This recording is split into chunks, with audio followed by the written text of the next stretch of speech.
I tell people with Samsung phones, if you want to do something, chances are you can do it.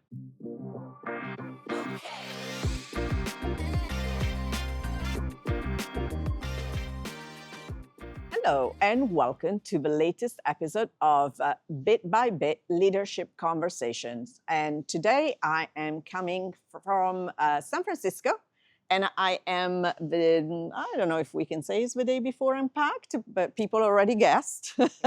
And I'm here with Blake Gaiser, who is the head of product for smartphone at Samsung. And I want to get to the why should consumers care? I think, there's so much, and you started trickling some of the features that are coming to the Galaxy S26.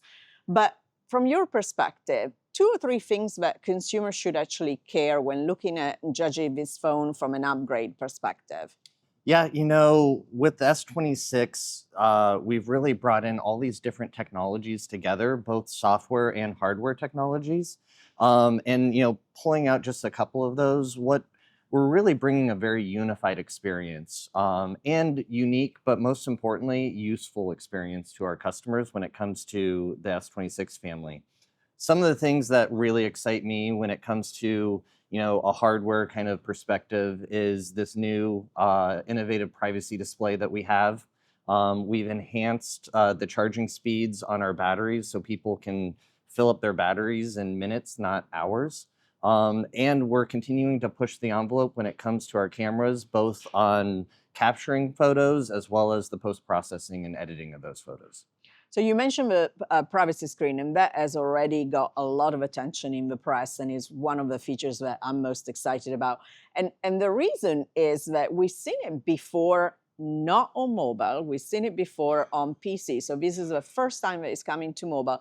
But you put a lot of thought in how customizable it is and also where it appears. Can you tell me more about it? Look, privacy is different for every single person, what's private to them, how they want to interact with it. So having the customizability of the privacy, the privacy screen is privacy at the pixel level. And because it's a hardware pixel level privacy screen, our ability to customize it to whatever our customers might want is extremely valuable. So for instance, not only are you able to keep your screen private from your left and your right, but you can also keep it from top and bottom. So it doesn't matter if you're in landscape mode or if you're in portrait mode when you have this screen on. But then being able to say, what do you want to make sure is private to you? Maybe it's your banking apps or your medical apps or your social media. You can go in and pick every single app that you want and turn it on or off. So when you launch that app, it will automatically do it for you. Again, you can also have things like your pins, passwords, patterns, whenever those come on, when you're trying to unlock your phone, to have that automatically come on so people can't see what passcode that you put onto it.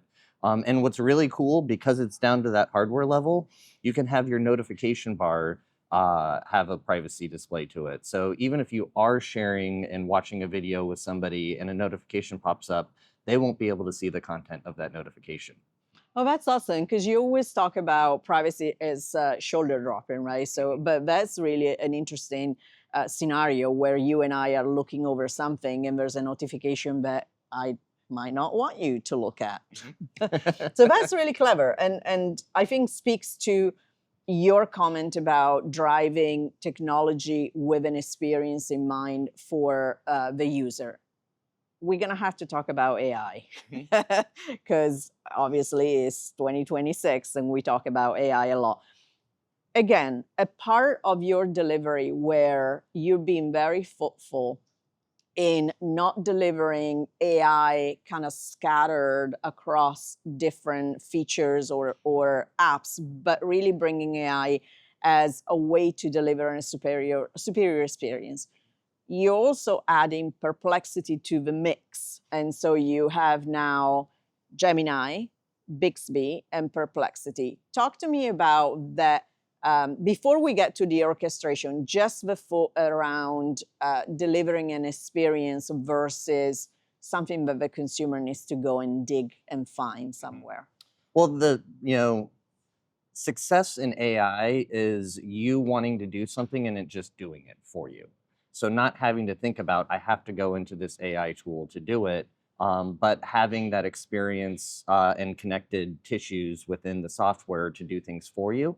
When it comes to, having multiple agents on your phone, Perplexity and Gemini, people have different needs and different wants for different LLMs. And we want to make sure that we continue to provide each person the customization that they want. Bixby is a little bit different. And what really excites me about Bixby is we're continuing to grow and strengthen Bixby to become your personal device agent. It knows everything about your device. And so understanding that, if you might not know how to do something on your phone, I tell people with Samsung phones, if you want to do something, chances are you can do it. And so with Bixby, you can just ask Bixby, hey, how do I change the contrast? And instead of it, maybe taking you to the settings where you have to search around and figure out how to do it, it's going to, give you an overview as to what it is you're looking for. And then it's also going to bring the settings to you right up on that screen. So you can just click over and move on with your day. So it's all about just ease of use and making people comfortable with the different agents they might want. I've been saying from the very beginning of the whole AI movement that one of the superpowers of AI is exactly what you talked about with Bixby, is knowing the device and empowering users to do things that they either don't know or could take maybe 6, 7 steps before they get to where they need to be. And it might not be sexy, but it's extremely useful. Well, you bring up a good point, because another thing we're trying to do with AI is take clicks out of people's hands. If you have to do 6, 7, 8 steps, people kind of get frustrated with that. And what's really unique about Bixby and Samsung as a whole is that Bixby is built into our entire ecosystem. It's built into our TVs, our washers, our dryers, our refrigerators. So this personal device agent is really an ecosystem device agent for you that can help you in so many different ways. Very good point, and helping bringing that ecosystem of devices together for the consumer.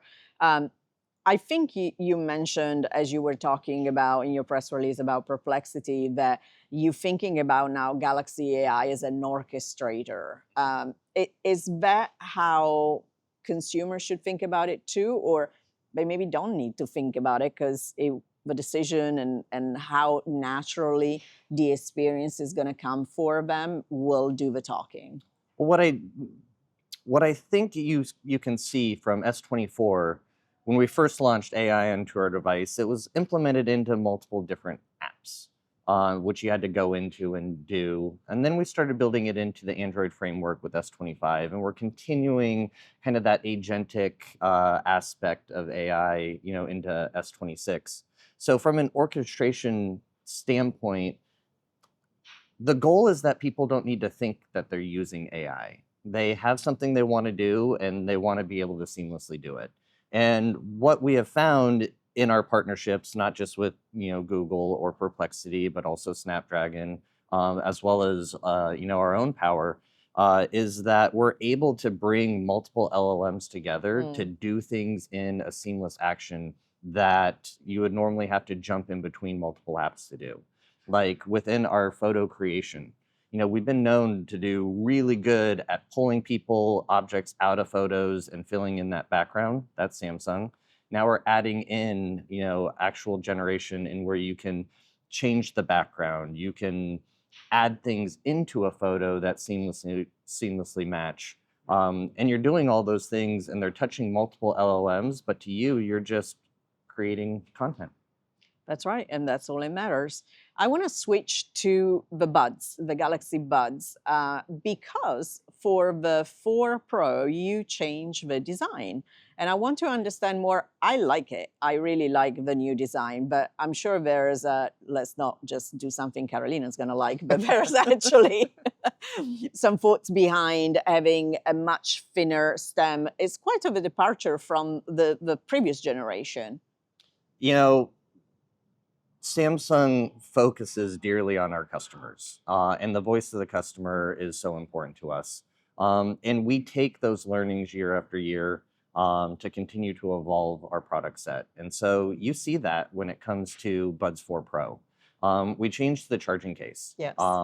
Which one of my favorite things, because I would unintentionally have something stuck in my charging case, having it drop down into there, thinking I'm charging my buds, and then I pull them out and they Because never you move got from charged. vertical to horizontal, Yes. right? So with that horizontal, it's super easy to clean. It's super easy to see all the charging ports. You have a lot more confidence that when you plug those in, that they are in fact charging.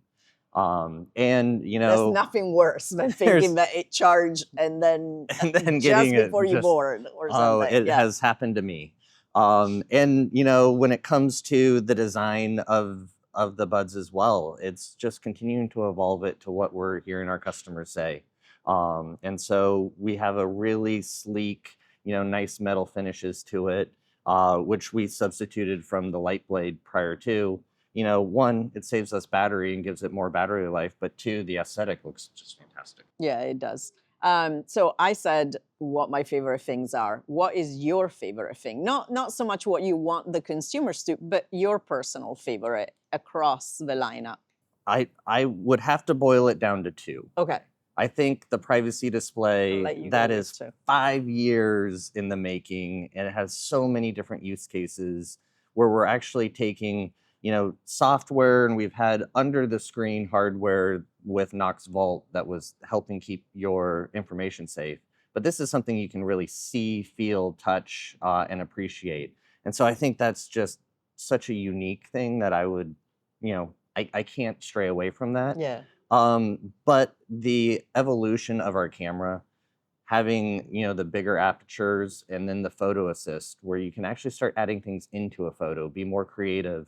You can change your shirt if you have a great picture that you like, but you want to be wearing a jersey there. You can pull a jersey from your gallery and throw it onto you. I mean, creativity is endless when it comes to not only being able to remove things, now to be able to also add them, and to see a step-by-step progression, so you can always go back to one step and go a different direction. It's just going to be fun for a lot of people. I love that you talk about creativity versus photography, because a lot of time there's this friction, but you're absolutely right. You can take a great shot and you can be more creative as to what you do with that shot. As far as I'm concerned, it's going to be being able to recreate whatever is on my plate that I forgot to take a picture of before I started eating. So there's that. So I'm grateful. Thank you for the time. We're looking forward to seeing the event go live tomorrow and more hands-on time in the following weeks.